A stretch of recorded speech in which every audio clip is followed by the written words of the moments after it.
if there's a rabid dog running around in your neighborhood, you're probably not going to assume something good about that dog, and you're probably going to put your children out of the way. If you bought a 5-pound bag of peanuts and you knew that in the 5-pound bag of peanuts there were about 10 peanuts that were deadly poisonous, would you feed them to your kids? The answer is no. We should never take in refugees. We don't even know who these people are. Lots of Americans agree with Donald Trump. A Gallup poll found most oppose the plan to bring 10,000 refugees here from Syria. Mark Krikorian says we should oppose that. Mark runs the Center for Immigration Studies, which wants less immigration. David Beer researches immigration policy at the Libertarianist Cannon Center. He says we should take in more than the 10,000 Syrians. More? What? They might want to kill me.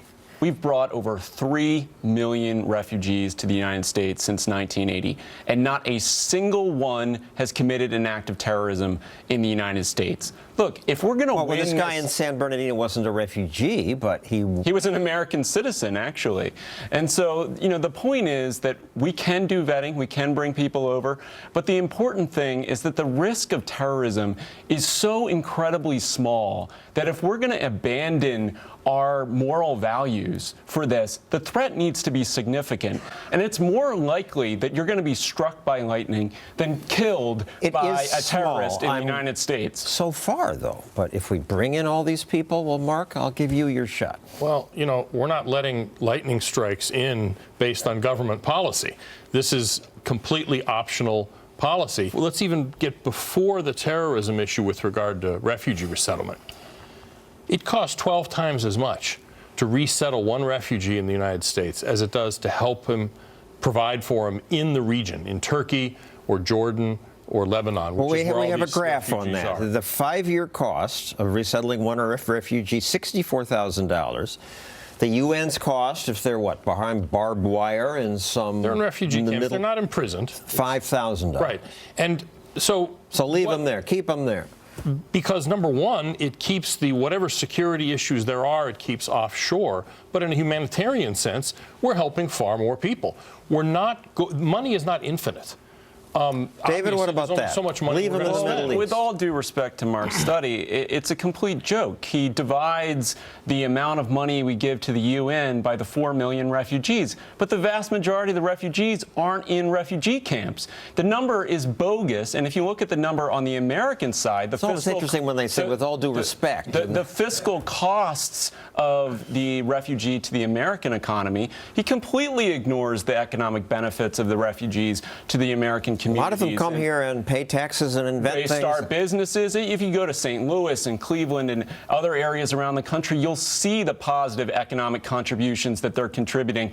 And he completely ignores Steve them. Jobs' dad came here from Syria, yes, or was from Syria. It's nothing to do with refugees. It was his sperm donor, as Steve Jobs himself said. Well, they might have been a refugee. He was a millionaire crony of the dictator of Syria. It has nothing to do with it. And 90% of Middle Eastern refugees, according to the government, are on Medicaid. We have this setup where poorly educated, traumatized people are ushered into welfare dependency.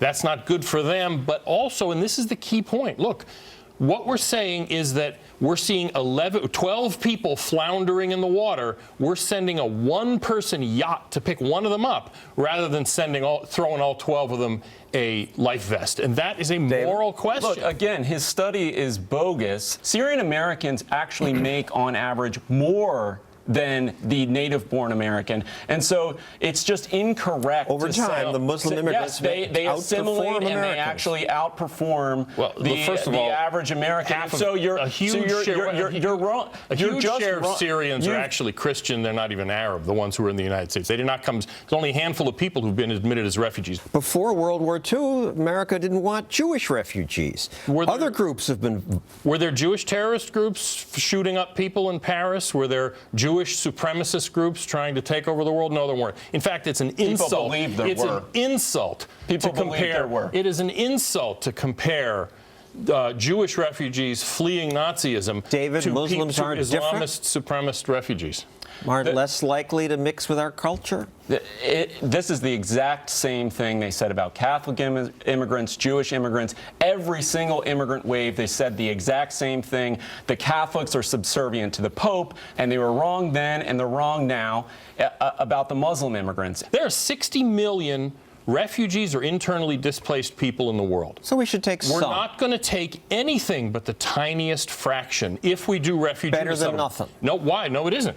Because what it is basically a handful of people winning the lottery, and we're spending a disproportionate sum of money in caring for those folks instead of leveraging that money that we spend on refugee protection to help people where they are, meaning they're much more likely to go home when the conflict ends there. They're staying in places that are more familiar to them. It's a false choice. The U.S. government has no moral obligation to support refugees, whether here or abroad. Sure. What it does have a moral obligation to do is get out of the way of people fleeing violence and persecution abroad. That's why we've suggested that we allow private organizations to fund the resettlement, something that the government does not currently allow, but used to. If I say I want to take a refugee, I'm paying for him, he won't be on welfare. Exactly. That's not legal now. It's not legal now, but it used to be. Ronald Reagan proposed a program in the 1980s, and Canada does it Let as well. Mark answer.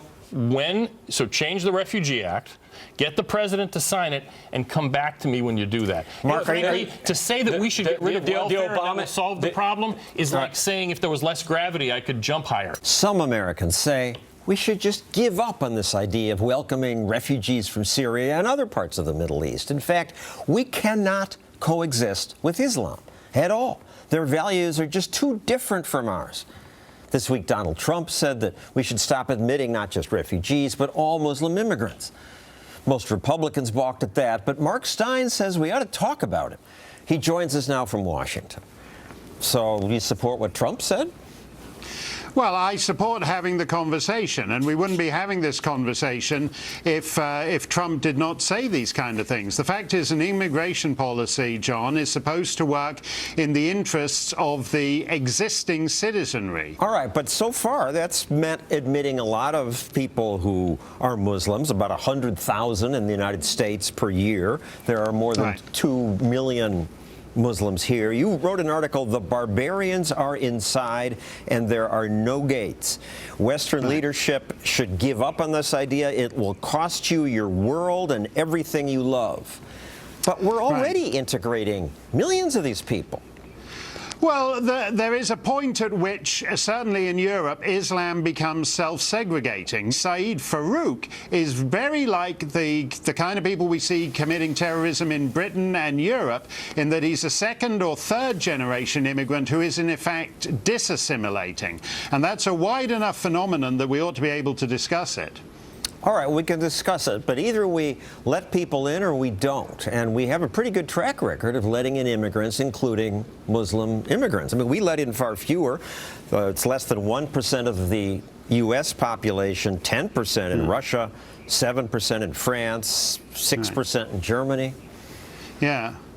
But there's a point at which it becomes an issue. If you have 20% Muslim population, according to the Freedom House rankings, you're a libertarian, John. According to the Freedom House rankings of countries with a Muslim population of 20%, only 5 of them are ranked as free. What happens then is you begin the tension between liberty and universal Islamic Sharia law becomes the principal mediating factor in societal relations. And we see that tension in the Netherlands, we see it in the United Kingdom, we see it to a certain extent in parts of Michigan. I certainly don't think after San Bernardino that is something you should import casually or carelessly. Before 1965, this country took the view that certain nations assimilated better with the United States than other countries White did. people from Europe. If you believe, yes, if you believe, for example, that women should be allowed to feel sunlight on their faces, then that is very different from the wife that this Saeed Farouk procured for himself. I would urge your viewers to look at the picture of these two returning to the United States at Chicago's O'Hare Airport after he procured his Muslim bride overseas. It's not just that she's a covered woman, but if you look at his garb, he is not wearing the clothes of a man born in California, raised in California, a so-called homegrown American. If you look at the clothes he's wearing, that testifies to how strong an Islamic identity is compared to so-called assimilationist pressures. Well, nobody's citing him as a success, certainly. I asked my followers on social media, how do we fight terror and protect personal liberty? Justin Hamilton tweeted, don't meddle in the internal affairs of another country. No. And Mark, a lot of people say that we wouldn't have these problems if we weren't there. I will agree with your viewer to this extent, that I don't think the big security state is the answer to this. That, in other words, if you were to come up with the level of surveillance and the number of policemen needed to make us safe from this threat, it would bankrupt us and we would no longer be a free society. And I would rather be able to argue about the value of Muslim culture, Muslim attitudes to women, Muslim attitudes to throwing homosexuals off buildings and honor killings. I would rather we were able to thrash that out freely than simply to quadruple the NSA's budget and quintuple the FBI's budget.